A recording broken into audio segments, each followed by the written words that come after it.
answers to that question, then it may be some direction that needs to occur. So at this time, we're seeking information to answer that question. Now, to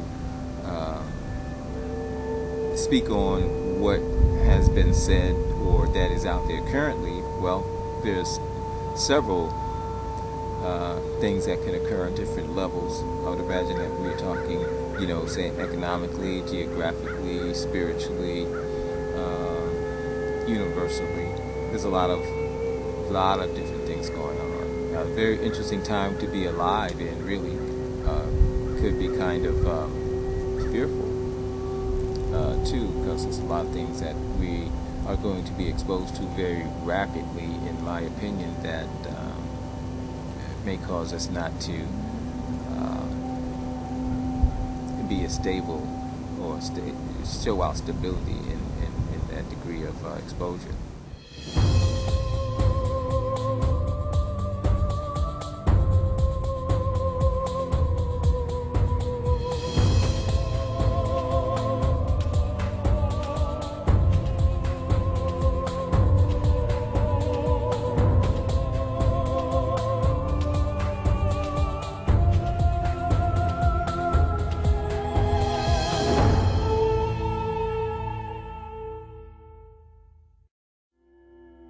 The 21st century is rewarding us with technological advancements beyond our wildest dreams. Today, we travel the globe in new and faster ways. Thanks to modern medicine, we live longer and lead more productive lives. For the fortunate haves of the world, the 21st century is fabulous. For the have-nots of the world, it is still about despair. The despair of the have-nots does trouble those who have more. But then again, life is good in the 21st century, and its benefits are many. We pursue our careers, shop in well-stocked and brightly lit malls, make lots of money out of thin air, go to college with the hope of repaying our student loans before we retire, enjoy life with our friends, or pretend to enjoy it alone, and take luxurious vacations to briefly escape the stress of our daily lives.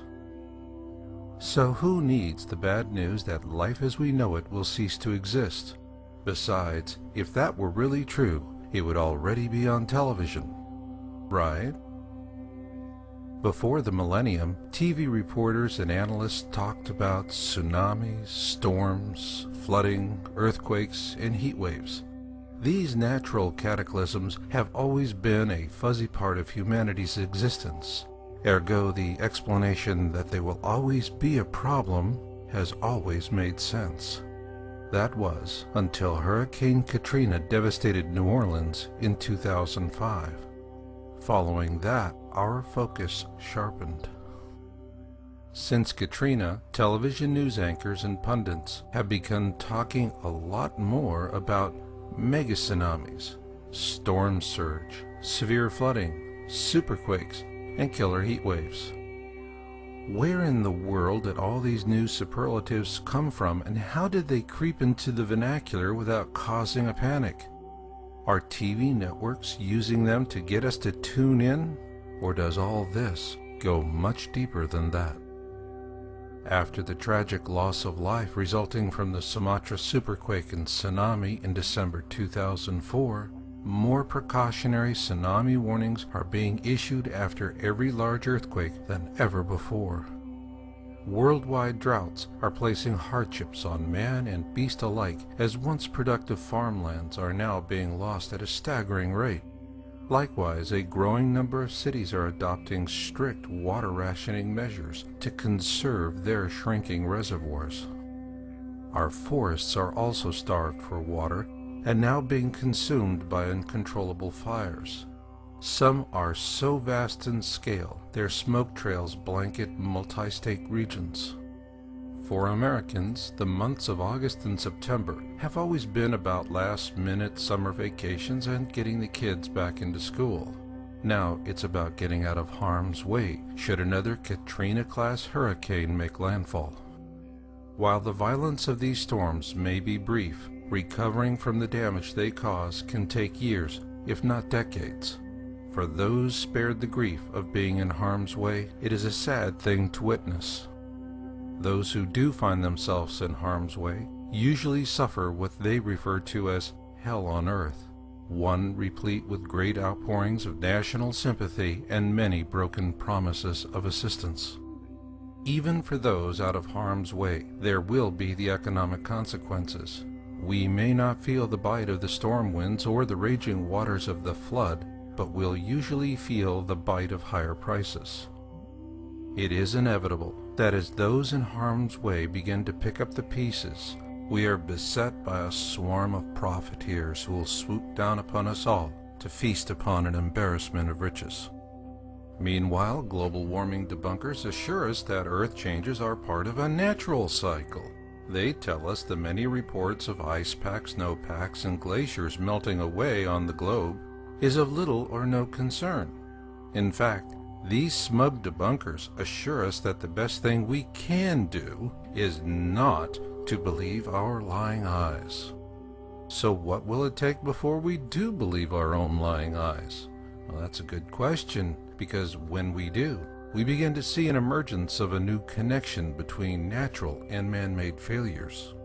For example, an old steam pipe in New York City suddenly bursts through the pavement and gets national media attention. Given the media coverage, was this really a freak occurrence? Then the I-35 bridge in Minneapolis collapses with a tragic loss of life, a human event worthy of global attention. Although this bridge was known to be structurally weakened, the experts were still stumped.